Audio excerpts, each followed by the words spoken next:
혹시 병원 진료실에 들어설 때 담당 의사 선생님께서 속으로 어떤 생각을 하고 계실지 궁금하신 적 있으신가요? 대부분의 분들께서는 이런 상상을 기꺼이 하고 싶지 않으실 수도 있습니다. 그러나 정중한 미소와 전문적인 어투 이면에는 일부 의료진이 고령 환자에 대해 말로 표현하지 않는 특정한 인식을 가지고 있을 수 있다는 점은 분명한 사실입니다. 이러한 인식은 항상 긍정적이지만은 않으며 일반적으로 공개적으로 논의되지도 않습니다. 그럼에도 불구하고 이러한 생각들은 환자의 증상을 어떻게 받아들이는지, 치료 계획이 어떻게 수립되는지, 그리고 어떤 치료 선택지를 제안받는지에 직간접적인 영향을 줄 수 있습니다. 이번 영상에서는 많은 의료진이 고령 환자에 대해 실제로 가지고 있을 수 있는 생각들 가운데 주목할 만한 5가지 진실을 함께 살펴보려고 합니다. 이러한 내용을 이해하는 것이야말로 모든 진료 상황에서 존중과 충분한 관심을 받기 위한 첫걸음이 될 수 있습니다. 끝까지 시청해 주시기를 부탁드립니다. 마지막에 소개해 드릴 진실은 어쩌면 앞으로 병원 진료를 받으실 때 그 접근 방식 자체를 바꾸게 될 수도 있는 중요한 전환점이 될 것입니다. 그럼 지금부터 함께 시작해 보겠습니다. 첫 번째 진실은 다음과 같습니다. 많은 의사들이 고령 환자의 증상을 단순히 노화의 일부로 치부하는 경향이 있다는 것입니다. 많은 어르신들께서 겪는 안타까운 현실 중 하나는 일부 의료진이 다양한 증상을 너무 쉽게 그 나이쯤이면 당연한 것으로 치부해 버린다는 점입니다. 관절 통증, 피로감, 기억력 변화 등을 호소하며 병원을 찾았을 때 보다 깊이 있는 진단을 하기보다는 연세가 있으시니 그럴 수 있습니다 라는 말로 간단히 넘겨버리는 경우가 적지 않습니다.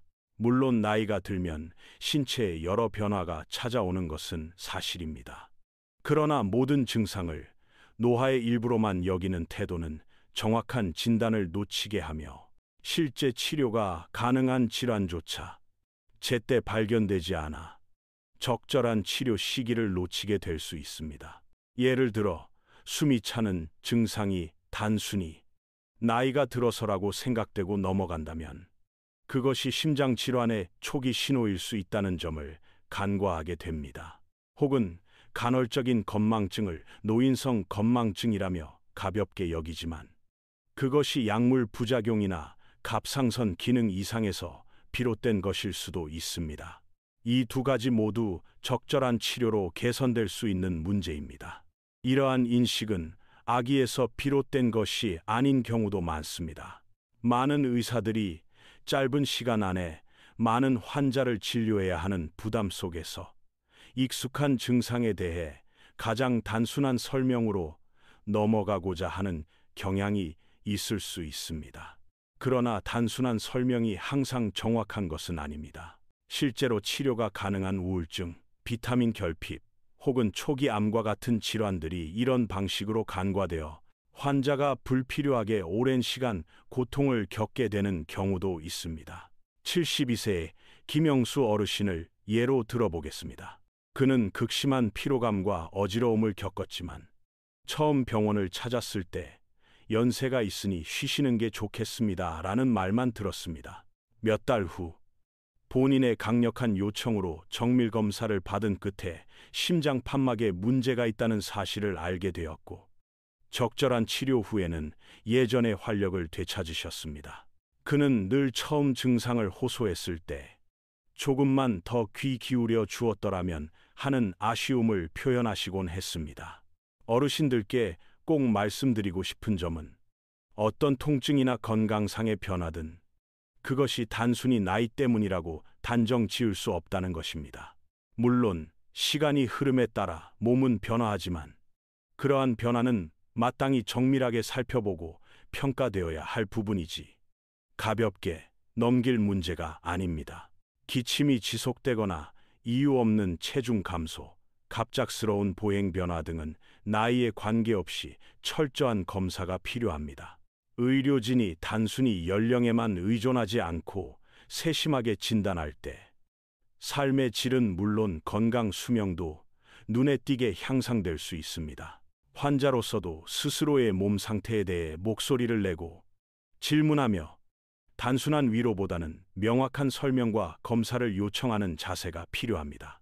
연세가 80이시든 40이시든 건강은 똑같이 소중하며 당신의 삶 역시 깊은 관심과 정성을 받을 충분한 가치가 있습니다. 둘째로, 일부 의사들은 고령의 환자들이 치료 계획을 잘 따르지 못할 것이라고 생각하는 경향이 있습니다.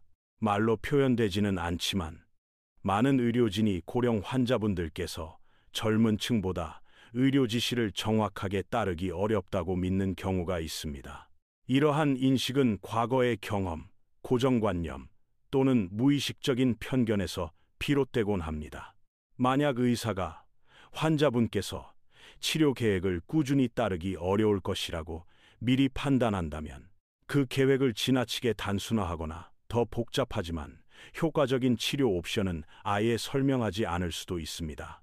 물론 의도는 환자분께 부담을 덜어드리기 위함일 수 있지만 결과적으로는 환자분께서 마땅히 받아야 할 충분하고 정밀한 치료를 놓치는 경우가 생길 수 있습니다. 이러한 믿음은 종종 기억력, 청력 또는 여러 약물을 동시에 관리하는 능력에 대한 우려에서 비롯됩니다. 예를 들어 어떤 의사는 설명을 너무 자세히 하면 잊어버리실 수 있어. 혹은 이 약을 드리면 복잡하다고 느끼실 거야 라고 생각할 수 있습니다. 물론 일부 어르신들께서는 이러한 어려움을 겪을 수 있으나 그것이 모든 고령 환자분들께 해당되는 것은 절대 아닙니다. 70대, 80대에도 복잡한 약 복용 일정을 정확히 지키고 스스로 건강 정보를 찾아보며 적극적으로 치료에 참여하시는 분들이 많습니다. 그럼에도 불구하고 의사가 가능한 모든 선택지를 충분히 설명하지 않으면 환자분께서는 스스로의 건강을 위한 중요한 결정을 내릴 기회를 잃게 됩니다. 예를 들어 어떤 전문의가 관절염에 대한 최신 치료법을 설명하지 않는 이유가 연세가 있으니 이런 절차를 힘들어하실 거야 라는 단순한 가정 때문일 수도 있습니다. 또는 혈압 관리를 위해 약물과 병행할 수 있는 생활 습관 개선 방안에 대해서 충분히 설명하지 않을 수도 있습니다. 이런 경우 환자분께서는 충분한 정보를 얻지 못하게 되고 결과적으로 가장 적합한 치료 방법을 선택할 기회를 놓치게 됩니다. 제가 예전에 만난 79세 김미자 어르신께서 그러한 사례였습니다. 심장질환을 처음 진단받았을 때 첫 번째 심장 전문의는 비교적 간단한 치료 계획만을 제시하였습니다. 아마도 어르신께서 복잡한 치료를 원하지 않으실 것이라고 가정했기 때문일 것입니다. 하지만 김미자 어르신께서는 적극적으로 치료에 참여하고 싶으셨고 다른 의사로 바꾸신 후에는 약물 조합, 식단 조절, 운동 방법 등 다양한 선택지를 자세히 설명받으셨습니다. 그 결과 상태를 훨씬 잘 관리하실 수 있게 되었습니다. 이처럼 환자분께서 직접 치료에 적극적으로 참여하고자 하는 의지를 보여주시는 것은 매우 중요합니다. 병원에 가실 때에는 작은 메모장을 가져가시고 의사에게 설명을 문서로 요청하거나 궁금한 점은 꼭 질문해 보시기 바랍니다. 이렇게 하심으로써 고령 환자는 복잡한 치료를 감당하기 어렵다는 잘못된 인식을 바꿔나갈 수 있습니다. 결국 치료 계획을 따르는 데 있어 중요한 것은 나이가 아니라 환자분의 의지, 주변의 지원, 그리고 명확한 소통입니다. 의사들이 환자분의 열의를 확인하게 되면 가능한 모든 선택지를 공유하려 하고 환자분은 스스로에게 가장 적합한 치료 방법을 선택할 수 있게 됩니다. 혹시 이 영상을 끝까지 시청해 주시고 유익하셨다면 댓글에 둘째라고 남겨주시면 감사하겠습니다. 아직 구독하지 않으셨다면 구독과 알림 설정도 함께 부탁드립니다. 여러분의 관심과 응원이 저희에게 큰 힘이 됩니다. 이제 다음 내용으로 함께 나아가 보겠습니다. 셋째로, 특정 상황에서는 의료진이 무의식적으로 젊은 환자에게 더 많은 관심이나 우선순위를 두는 경우가 있습니다. 이는 매우 불편한 진실일 수 있으나 바쁜 병원이나 진료 환경에서는 시간과 자원이 제한되어 있을 때 이러한 경향이 나타날 수 있습니다. 이와 같은 편향은 꼭 무관심에서 비롯된 것이 아니라 젊은 환자는 남은 삶이 길기 때문에 보다 적극적인 치료를 통해 더 많은 혜택을 얻을 수 있다는 생각에서 비롯되기도 합니다. 그러나 이러한 시각은 고령의 환자분들에게는 긴박함이 낮게 평가되거나 추적 검사가 줄어들거나 특정한 시술이나 치료에서 제외되는 결과를 낳을 수 있습니다. 비록 이러한 치료들이 충분한 효과를 줄 수 있음에도 말입니다. 의료진이 많은 환자들을 동시에 돌보아야 하는 상황에서는 본능적으로 20, 30세가량 젊은 환자에게 더 많은 시간을 할애하게 되는 경우도 있습니다.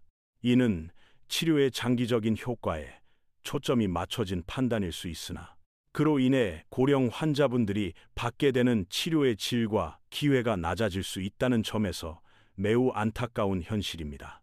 하지만 삶의 질을 향상시키는 것은 나이와 무관하게 모두에게 중요한 가치입니다. 75세의 환자분도 40세의 환자처럼 기운차고 건강하며 통증 없이 일상을 누릴 자격이 충분히 있습니다. 나이를 기준으로 치료의 우선순위를 결정하는 것은 적절한 시기에 이루어지는 치료가 고령 환자분의 독립성과 자존감, 그리고 일상의 기쁨에 얼마나 깊은 영향을 줄 수 있는지를 간과하는 것입니다. 때로는 이러한 편견이 어떤 진단 검사를 시행할지에 영향을 주기도 합니다. 같은 증상을 보이는 경우에도 고령 환자에게는 나이에 따른 자연스러운 현상으로 치부되어 검사가 생략되는 반면 젊은 환자에게는 즉각 검사가 시행되는 경우가 있습니다. 또한 수술 여부를 결정할 때에도 단지 회복이 어려울 것이라는 가정만으로 환자분의 의지나 체력을 충분히 확인하지 않고 시술을 권하지 않는 경우도 있습니다. 제가 예전에 만났던 82세의 박영수 어르신께서 그러한 예였습니다. 무릎 통증이 심해져 처음 진료를 받았을 때 담당 의사는 연세를 이유로 무릎 인공관절 수술을 권하지 않았습니다. 그러나 박영수 어르신은 평소 매우 활발하고 건강하신 분이었고 예전처럼 산책을 계속하고 싶은 강한 의지가 있으셨습니다. 이후 다른 병원을 찾아가셨고 새로 만난 의사는 어르신의 실제 건강 상태를 바탕으로 평가한 뒤 수술을 진행하였습니다. 그 결과 어르신께서는 건강하게 회복하셔서 이전처럼 일상 속 산책을 즐기실 수 있게 되었습니다. 이 사례를 통해 알 수 있듯이 치료 결정을 내릴 때 나이는 하나의 요소일 뿐 결정적인 기준이 되어서는 안 됩니다. 환자분의 전반적인 건강 상태, 삶에 대한 태도, 그리고 개인적인 목표 역시 매우 중요한 판단 기준입니다. 따라서 의사와의 상담에서 환자분께서 바라는 점, 기대하시는 삶의 방향에 대해 솔직하게 말씀해 주시는 것이 중요합니다. 혹시 치료 과정에서 소외되거나 젊은 환자보다 후순위로 여겨진다고 느끼신다면 주저하지 마시고 의견을 표현하시거나 다른 전문가의 견해를 구해보시는 것도 좋은 방법입니다. 의사에게 환자분의 시간, 편안함, 그리고 미래가 소중하다는 점을 상기시켜 주시면 치료의 관점도 단순히 얼마나 오래 살 수 있을까 에서 얼마나 잘 살 수 있을까로 바뀌게 됩니다. 그리고 이러한 전환이 환자분께서 받으시는 치료의 질에 큰 차이를 만들어낼 수 있습니다. 넷째로, 일부 의료진은 환자분의 삶의 목표를 덜 중요하게 여길 수도 있습니다. 이는 자주 드러나지 않는 사실이지만 많은 경우 의료진은 무의식적으로 고령 환자분들께서 무엇을 중요하게 생각하시는지에 대해 성급한 판단을 내리기도 합니다. 예를 들어 70대 혹은 80대에 이르신 분들은 단지 편안함과 기본적인 건강 유지만을 원한다고 가정하며 개인적인 목표나 취미 생활 혹은 새로운 경험을 추구하려는 의지가 있다고는 생각하지 않을 수 있습니다. 이러한 인식은 환자분께 제공되는 조언이나 치료 방향에 미묘하지만 분명한 영향을 미칠 수 있습니다. 만약 의료진이 이분은 그냥 무탈하게 지내시기만 하면 돼 라고 생각한다면 환자분께서 보다 활발히 활동하시거나 여행을 하시거나 소중히 여기는 취미를 계속 즐기실 수 있도록 돕는 기회를 놓칠 수도 있습니다. 예를 들어 무릎 통증을 호소하셨을 때 단순히 진통제로 불편함만 완화하려 하거나 수술이나 물리치료 등 근본적인 해결책에 대해서는 언급조차 하지 않을 수 있습니다. 혹은 시간이 적게 들고 간단한 치료 방법만을 추천하면서 더 나은 결과를 위해 약간의 노력이 필요한 치료는 아예 고려하지 않을 수도 있습니다. 하지만 환자분께서 여전히 미래에 대한 뚜렷한 목표와 열정을 지니고 계시다면 이러한 시각은 매우 제한적이고 안타까운 것입니다. 제가 예전에 배웠던 정미자 어르신은 81세이셨고 해외에 사는 손녀를 직접 만나러 가는 것이 오랜 꿈이었습니다. 어르신은 만성 폐질환을 앓고 계셨고 처음 진료받은 의사는 그냥 집에서 편안히 지내시는 것이 좋겠다고 말씀드렸습니다. 그러나 정미자 어르신께서는 단순한 안정보다 더 많은 것을 원하셨습니다. 다른 의사에게 상담을 받으신 후 그 의사는 어르신의 목표를 진심으로 이해하고 존중해드렸습니다. 체계적인 운동 계획을 함께 세우고 약물 처방을 조정하며 여행을 준비할 수 있도록 하나하나 도와드렸습니다. 그로부터 6개월 후 어르신은 마침내 손녀를 만나러 해외로 떠나셨고 그 여행은 인생에서 가장 행복한 순간 중 하나였다고 말씀하셨습니다. 이 이야기를 통해 우리는 분명히 알 수 있습니다. 삶의 목표는 나이와 상관없이 소중하며 반드시 존중받아야 한다는 것입니다. 환자분께서 계속 정원 가꾸기를 원하시든 지역 모임에 참여하고 싶으시든 혹은 특별한 여행을 꿈꾸고 계시든 의료진은 그러한 삶의 방향을 지지하는 방식으로 치료를 계획해야 합니다. 혹시 의사가 단지 기본적인 건강만을 이야기하고 삶의 방향에 대해 묻지 않는다면 환자분께서 먼저 말씀해 보셔도 좋습니다. 제가 이루고 싶은 것이 있습니다. 이를 위해 어떤 치료 방법이 적합할까요? 라고 질문하시는 것만으로도 진료의 방향은 크게 달라질 수 있습니다. 의료진이 환자분을 단순히 안정적으로 유지해야 할 대상이 아닌 계획과 꿈을 지닌 한 사람으로 바라보게 된다면 치료는 훨씬 정교하고 의미 있는 방향으로 이루어질 수 있습니다. 그리고 그것은 단지 오래 사는 것을 넘어 더 나은 삶을 사는 것으로 이어질 수 있습니다. 이 영상을 끝까지 시청해 주신 분들께 감사드리며 혹시 이 내용이 도움이 되셨다면 댓글에 넷째라고 남겨주세요. 아직 구독하지 않으셨다면 구독과 알림 설정을 통해 유익한 정보를 놓치지 마시기 바랍니다. 여러분의 따뜻한 응원이 더 좋은 콘텐츠를 만드는데 큰 힘이 됩니다. 이제 다음 이야기로 함께 나아가겠습니다. 다섯째로, 일부 의료진은 나이가 들면서 겪게 되는 정서적인 변화가 건강에 미치는 영향을 과소평가할 수 있습니다.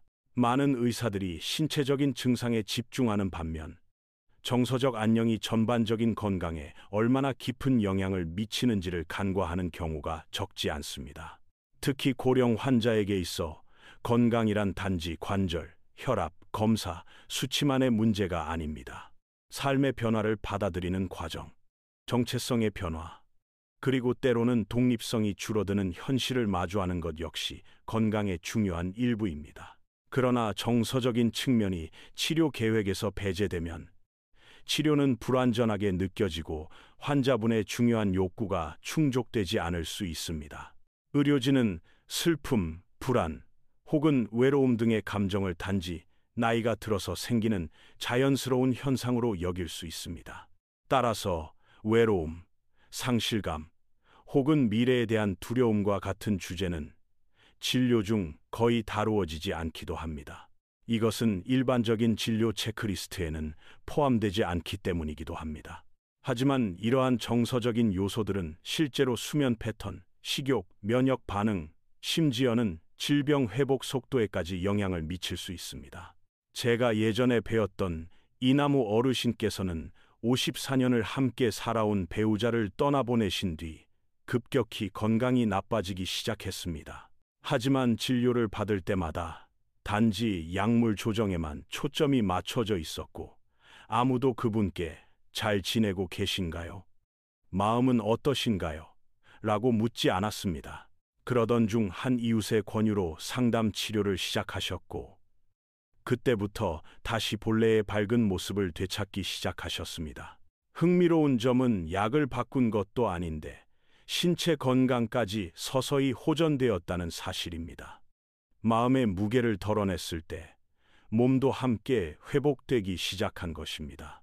문제는 이러한 정서적인 어려움이 겉으로 드러나지 않기에 환자분께서 말씀하지 않으면 의료진도 알아차리기 어렵다는 데 있습니다. 예를 들어 의사가 요즘 어떠세요? 라고 물었을 때 괜찮아요 라고 대답하시면 정말 괜찮다고 믿을 수밖에 없습니다. 그래서 더욱 중요한 것은 비록 병 자체와는 관련 없어 보이더라도 지금 느끼고 계신 감정, 스트레스, 외로움 등을 솔직히 이야기해 주시는 것입니다. 그것은 불평이 아니라 의료진이 환자분을 온전히 이해하고 제대로 도와드릴 수 있도록 돕는 중요한 정보입니다. 나이가 들며 겪게 되는 감정의 변화가 무시되면 환자분은 스스로 소외되고 충분히 돌봄을 받고 있지 않다고 느끼실 수 있습니다. 이런 감정은 회복력을 떨어뜨리고 전반적인 건강에도 부정적인 영향을 줄 수 있습니다. 반면 의료진이 환자분의 정서적인 상태를 존중하고 그에 대한 대화를 나누었을 때 회복은 훨씬 더 빠르고 건강한 방향으로 나아갈 수 있습니다. 더 많은 에너지를 얻고 다시 삶의 목적을 되찾는 계기가 될 수도 있습니다. 진심으로 환자를 돌보는 의사라면 몸뿐만 아니라 마음까지 보살펴야 한다는 사실을 잘 알고 있습니다. 그리고 때때로 요즘 마음이 어떠신가요? 라는 한마디 대화가 어떤 처방보다 더 깊은 치유를 가져올 수 있습니다. 마지막으로 드리고 싶은 말씀입니다. 지금까지 들으신 내용들은 다소 감정적으로 느껴지실 수도 있습니다. 어떤 분들께서는 맞아, 나도 그런 경험이 있었지 하고 고개를 끄덕이실 수도 있고 또 어떤 분들께서는 다소 속상하거나 불편함을 느끼셨을 수도 있습니다. 하지만 오늘 이 이야기를 나눈 이유는 모든 의사들이 그렇다고 단정 짓거나 의료진에 대한 신뢰를 잃게 하려는 것이 아닙니다. 오히려 그 반대입니다. 이 메시지는 환자분의 건강과 존엄이 삶의 모든 단계에서 온전히 존중받고 세심하게 돌봄을 받아야 할 가치가 있다는 점을 다시 한번 상기시켜 드리기 위함입니다. 이러한 현실을 아시는 것만으로도 앞으로의 진료 현장에서 더 큰 자신감을 갖고 대화에 임하실 수 있습니다. 꼭 필요한 질문을 하고 자신의 생각과 바람을 솔직히 표현해 보세요. 나이가 들었다는 이유로 중요성이 줄어드는 것은 절대 아닙니다. 오히려 지금까지 살아오시며 쌓아오신 경험과 지혜, 인내심과 회복력은 그 어떤 검사 수치로도 측정할 수 없는 귀중한 자산입니다. 그것은 곧 환자분 자신을 이루는 본질이며 의료진 역시 그 점을 깊이 인식하고 존중해야 합니다. 진료 과정에서 혹시 무시당하거나 소외된 느낌을 받으셨다면 그것은 단념의 신호가 아니라 표현하고 행동하고 바꾸어야 할 순간의 신호입니다. 다른 전문의의 의견을 들어보시거나 환자분을 진심으로 존중해주는 의료인을 새로 찾는 것도 하나의 방법입니다. 제가 오랜 시간 의료 현장에서 배운 가장 중요한 교훈은 이것입니다. 최고의 치료 결과는 환자와 의료진이 한 팀으로 함께할 때 이루어진다는 점입니다. 그렇기에 치료에 있어 수동적인 존재가 아니라 적극적으로 자신의 목소리를 내는 주체가 되어주시는 것이 무엇보다 중요합니다. 모르는 것이 있다면 질문하시고 마음에 걸리는 점이 있다면 솔직히 이야기해 주세요. 그렇게 하실 때 더 많은 관심과 존중, 그리고 정밀한 치료를 받으실 가능성이 높아집니다. 이제 앞으로의 여정 속에서 오늘 들으신 이 내용을 마음에 간직하시길 바랍니다. 이 지혜가 환자분의 건강을 돌보는 모든 사람들과의 관계를 더 건강하고 더 따뜻하게 이끄는 힘이 되기를 바랍니다. 그리고 잊지 마십시오. 환자분의 삶, 이야기, 그리고 행복은 지금 이 순간에도 여전히 소중합니다. 수십 년 전만큼, 아니 어쩌면 그보다 더 말이지요. 오늘 저희와 함께해 주셔서 진심으로 감사드립니다. 혹시 오늘 들으신 이야기 중 기억에 남는 부분이나 앞으로 실천하고 싶은 내용을 댓글로 나누어 주신다면 정말 기쁘겠습니다. 여러분의 생각은 저희에게 큰 힘이 됩니다. 이 영상이 유익하셨다면 좋아요와 구독, 그리고 주변 분들과의 공유도 부탁드립니다. 여러분의 응원이 저희가 더 좋은 콘텐츠를 만들 수 있는 원동력이 됩니다. 끝까지 시청해 주셔서 감사합니다. 다음 영상에서 다시 찾아뵙겠습니다.